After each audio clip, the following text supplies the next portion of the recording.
Do you hate your personality type? What we see at scale is that the true INTJ is not proud to be an INTJ. They don't show it off. They don't put it in their Instagram name. They don't call themselves Dave the INTJ or whatever the heck on the thing. They are embarrassed. They're like, I'm an INTJ. I'm a controlling asshole.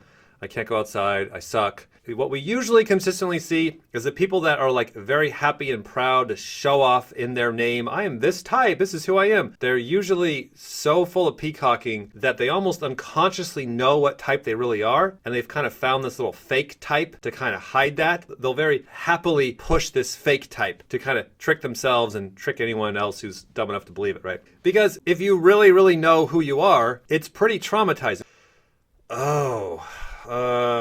Wow, I'm an IP, huh? I thought I was an EJ.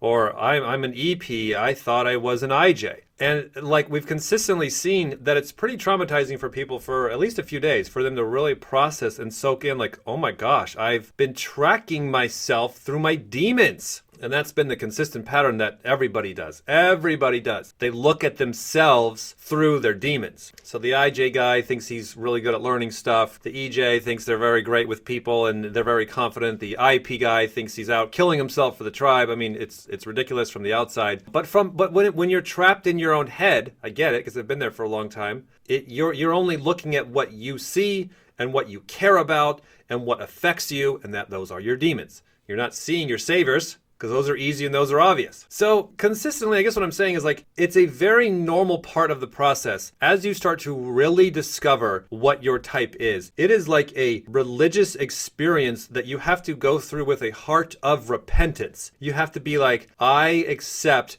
I'm a controlling IJ. I eliminate new information. I only look inside my own box. I over-control everything in my life. I make people's lives a living hell because I'm a controlling bastard. I am an IJ. That's hard to do. Or the EJ, who works so hard to get people to like them, goes, I'm actually really low confident. I want people to like me. I think I suck, but I can't ever show that because then no one will like me. And now I'm back in a big spiral. So I got to say that I'm some other type. This is what's going on unconsciously. So it's like on our little website and our members area and stuff, it's about you really got to create a good community where you're playing your cards first. And if you're the leader of your group, you got to be the first one to say, I'm this type. And let me tell you the 10 things that's the worst about this type. Don't be like everybody else where I'm the special this type and let me tell you how great I am and how special I am and how unique I am and how I have these unique problems and nobody... See, you're just being a big jackass. You probably got your type wrong anyways, and everyone thinks you're a fool. So it's an emotional process to really be able to do this. Here's the next point. None of this type stuff really matters if you don't have a point, if you don't have a goal. 99% of people out there, people in the Myers-Briggs community, personality community, you see it all day long on the forums and online.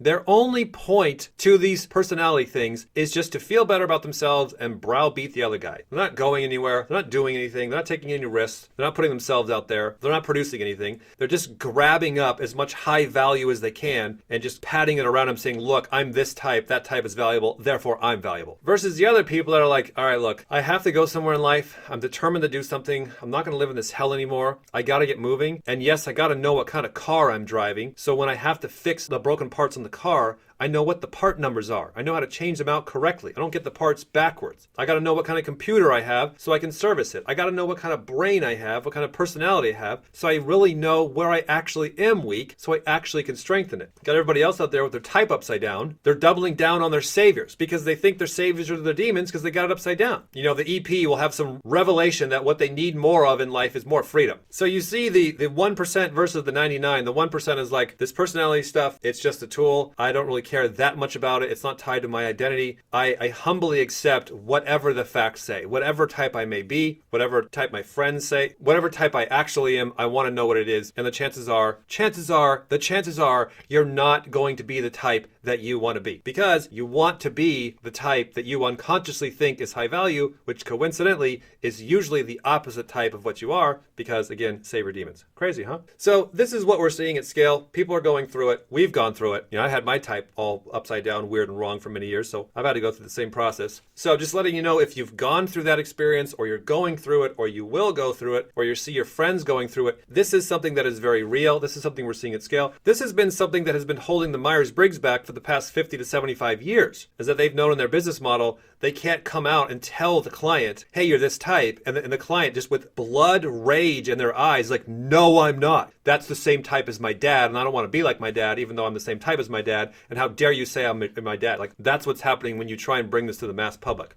And you go back in, you look at Myers-Briggs' writing and their workbooks and their legal stuff, and that is a large fight that they've had to fight over the years, which is why they throw their hands up in the air and go, you're whatever type you want to be. Just take the test, you pick, get us out of the loop. We're not going to fight you anymore. The point is you're battling a huge dragon that has beaten a lot of people over the years. So if you're on that road of growth, you should know what your type is eventually. Take some time. And when you do discover it, you should hate it. You should be embarrassed. And that's exactly where you want to be, because that's the whole point. You don't want to get started on, yay, look at me and all these great things I can do. Who cares? Start focusing on where do you need to get balanced? Where do you need to get stronger? Where do you need to grow? And then over time, you become proud of who you are. Not your damn type, not your stupid type. You become proud of who you are as an individual, as a person, because you are growing and building and doing something in your life.